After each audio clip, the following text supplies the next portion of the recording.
नमस्कार मित्रों, हमारे आसपास बहुत कुछ है, ज्ञान बिखरा हुआ, और कभी कभी किसी न किसी बहाने से हम कभी कभी बहुत महत्वपूर्ण शख्सियतों को याद भी कर लेते हैं। आपको थोड़ी सी बात मैं बता दूं कि विश्व भर में 2 पत्रिकाएं ऐसी हैं जो सिर्फ अपने कार्टून के कारण ही उनकी पहचान बनी, और विश्व भर में अपने अपने समय पर उनकी मांग जो थी वो चरम पर पहुंच जाती थी। और बाद में एक समय ऐसा भी आया जब एक पत्रिका को अपने पाठकों से आग्रह करना पड़ा कि कोई हम इससे ज़्यादा प्रकाशित नहीं कर, मुद्रित नहीं कर पा रहे, तो आप कृपया सामग्री को बांट लें। तब मित्रों, ये जो आज के जो फंडा है वो तो था नहीं कि वो कॉपी किया और पेस्ट किया और भेज दिया। तो उन दिनों तो यही होता था कि अपने अपने पाठकों को, अपने दर्शकों को, जो कार्टून देखते थे उनको दर्शक ही कहेंगे, उनको ये आग्रह कर दिया जाता था कि जो कुछ आपने देखा है इसी प्रति को, इसी पत्रिका की प्रति को आपस में बांटकर प्रशंसकों को दे दीजिएगा, आप पढ़िए, उसके बाद आगे सरका दीजिएगा। तो ऐसे 2 पत्रिकाएं थी। एक का नाम था पंच, और पंच के जो कार्टून हैं, आज भी जब कार्टून कार या कार्टून कला का इतिहास जब भी खंगाला जाता है तो सबसे बड़ी पत्रिका के रूप में। और दूसरा था भारतीय एक पत्रिका शंकर्स वीकली। शंकर्स वीकली का भी आप महत्वपूर्ण भाग ये देखिए कि शंकर्स वीकली का बाकायदा अब जो एक भवन उसको दिया गया था शंकर्स को, बहादुर शाह ज़फ़र मार्ग के ऊपर, अब वहाँ पर एक बाल संग्रहालय भी है, और वहीं पर ही आपको जो एक म्यूज़ियम है, संग्रहालय, वहाँ शंकर के कार्टून दीवारों पर लगे हुए मिल जाते हैं। लेकिन अब ना तो शंकर रहे, ना वो चीज़ें रहीं, वो चीज़ें सक्रियता ख़त्म हो गई। और तीसरा, जो भारतीय राजनीति में एक व्यक्ति की बड़ी भूमिका थी, बाल ठाकरे, शिवसेना वाले, उन्होंने भी अपना जीवन एक कार्टूनकार के रूप में आरंभ किया था, और पत्रकारिता में उनका प्रवेश भी एक कार्टूनिस्ट की भूमिका से ही हुआ था। लेकिन कुछ एक ऐसे कार्टूनकार हैं हमारे भारतीय परिवेश में जो एक मुहावरा बन गई।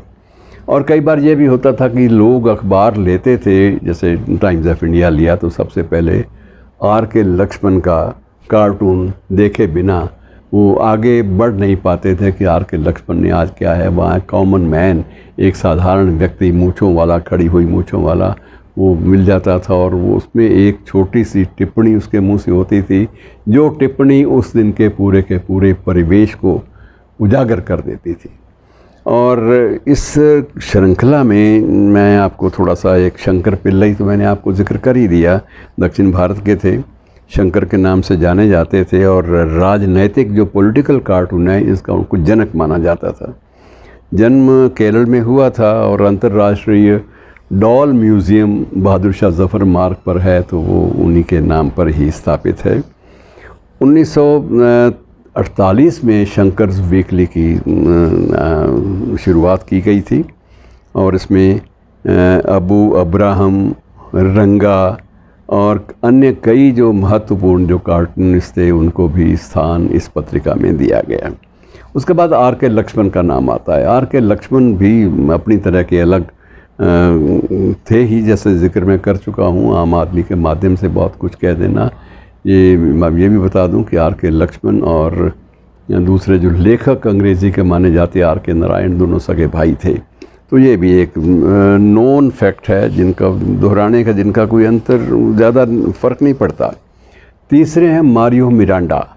मारियो मिरांडा ने भी, ये मूल रूप से तो पुर्तगाली प्रांत, जो आज दमन, उस वक्त पुर्तगाल का हिस्सा था, दमन में इनका जन्म हुआ था, और दैनिक जीवन की एक मजबूत परिकल्पना को इन्होंने भी उजागर किया था। एक बात और बता दूं, आर.के. लक्ष्मण हो या शंकर हो या ये इनका मैं जिक्र अब कर रहा हूँ, मिरांडा, तीनों को ही पहले पद्मश्री मिला, फिर पद्म भूषण, फिर पद्म विभूषण। तो अपने अपने वक्त में ये इतने महत्वपूर्ण माने गए कि इनके महत्व को स्वीकार भी किया गया। तो हम शीर्ष की जब बात करते हैं तो शीर्ष कलाकारों में, शीर्षस्थ में प्राण भी एक महत्वपूर्ण हस्ताक्षर के रूप में आए। पूरा नाम था प्राण कुमार शर्मा, और इन्हें प्राण के नाम से इनका चलता है। और उसके बाद इन्होंने कार्टून में पुस्तकें, कार्टूनों के माध्यम से पौराणिक और सामाजिक जो कहानियाँ जो प्रचलित हमारे परिवेश में रही हैं उनको उजागर करने का काम इनके दो मुख्य पात्र आज भी बच्चों में, अगर आप तो अब जवान हो चुके, जवान जो है वो बचपन की बात याद करेंगे तो उन्हें चाचा चौधरी ज़रूर याद आएगा। तो चाचा चौधरी नामक कार्टून पात्र की परिकल्पना, प्रस्तुति और उकेरना ये सारा काम प्राण ने किया था। और उसके बाद एक लोट पोट पत्रिका भी छपती थी पुराने दिनों में, अब तो अच्छी पत्रिकाएं गायब हो चुकी हैं। तो लोट पोट पत्रिका में भी सारा का सारा पूरा ये इन्हीं का कमाल होता था। बाद में ये भी कैंसर से पीड़ित रहे और 2014 में कैंसर से पीड़ित होने के बाद इनका निधन हो गया और इनको इंडियन इंस्टीट्यूट ऑफ कार्टूनिस्ट, एक इंस्टीट्यूशन भी है हमारा, तो उसका भी लाइफ टाइम अचीवमेंट, ये अचीवमेंट अवार्ड सबको दिए गए, इनमें से इनको भी दिया गया था।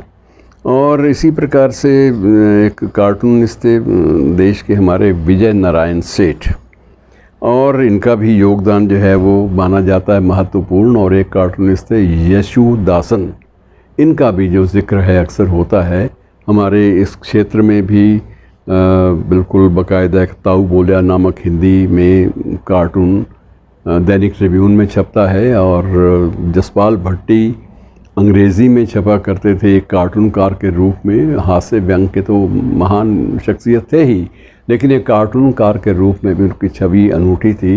तो मित्रों, कार्टूनों के माध्यम से एक राजनैतिक परिवेश को बयान कर देना ये बहुत बड़ी बात होती है। और कई बार ये भी कहा जाता था कि एक लंबे लेख में एक बात नहीं कही जा सकती जो एक कार्टून के माध्यम से या एक अच्छी फ़ोटो के माध्यम से फ़ोटो पत्रकारों ने और कार्टूनकारों ने दी और सफलतापूर्वक दी। मुझे याद है कि हमारे केंद्रीय प्रसारण मंत्री थे एक समय में, शायद नेहरू काल में, बीवी केसकर, और बीवी केसकर चुनाव में हार गए। जैसे आजकल चुनाव चलते हैं तो उन दिनों चुनाव में हार गए, और चुनाव में हारने की सबसे पहले जो घोषणा थी वो रेडियो पर हुई।